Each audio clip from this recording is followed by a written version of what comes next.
Hello, my name is Bill Smoot.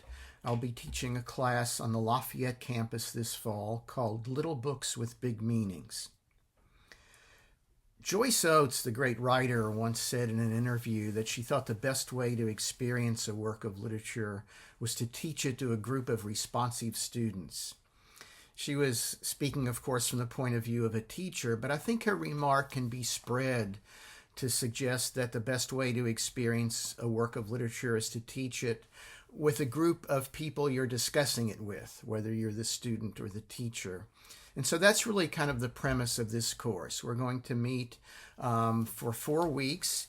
Each week read a short work of literature, and the time in class will be spent discussing the work of literature with leadership from the teacher, but this one will not be a lecture class. It will primarily be a discussion among the students. The works of literature begin with a setting in a Wall Street lawyer's office in the mid-19th century. The unnamed narrator hires a copyist, and the copyist turns out to be, as the narrator says, one of the strangest men he ever met in his life. His interaction with him raises the question for the narrator, who seems to be a reasonable and a good man, of whether in fact he's living the way that he ought to live.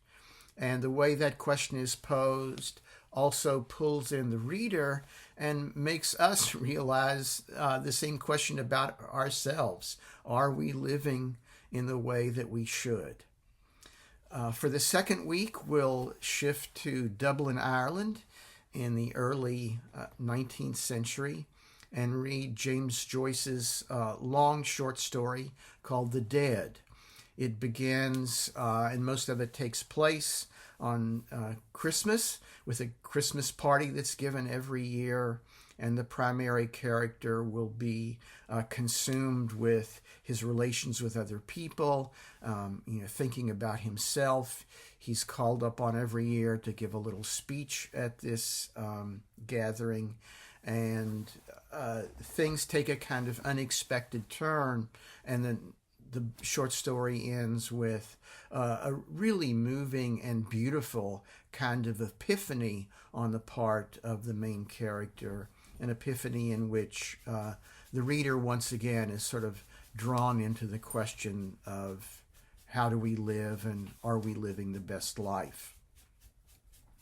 For the third week, we'll go to the J.D. Salinger novel, Franny and Zooey. I suppose everyone has read Catcher in the Rye. Not so many people have read Franny and Zooey, but I've always felt it was the better of the two works. And for that novel, we'll be on the Upper East Side of Manhattan, mostly following the kind of early life crisis of a 20-year-old talented and precocious college student, in which she has a long conversation with her brother, and they explore in a way that's I've always found enormously compelling the question of how we live in a world that we find largely unsatisfactory. Then for the final week, we'll move to China in the 1980s, a wonderful little novel called To Live by the Chinese author Yu Hua. And there we'll meet someone who sort of tells his life story to an unnamed narrator over the course of one day. And we'll follow that life story through some younger life selfishness and foolishness to a greater state of wisdom and humility. Again, a very compelling, very moving work of literature. So that will be the plan. It will be necessary for students, of course, to read the works of literature before the class meets. I'm really looking forward to being back in Lafayette again. And if you're interested, I hope you'll join the class.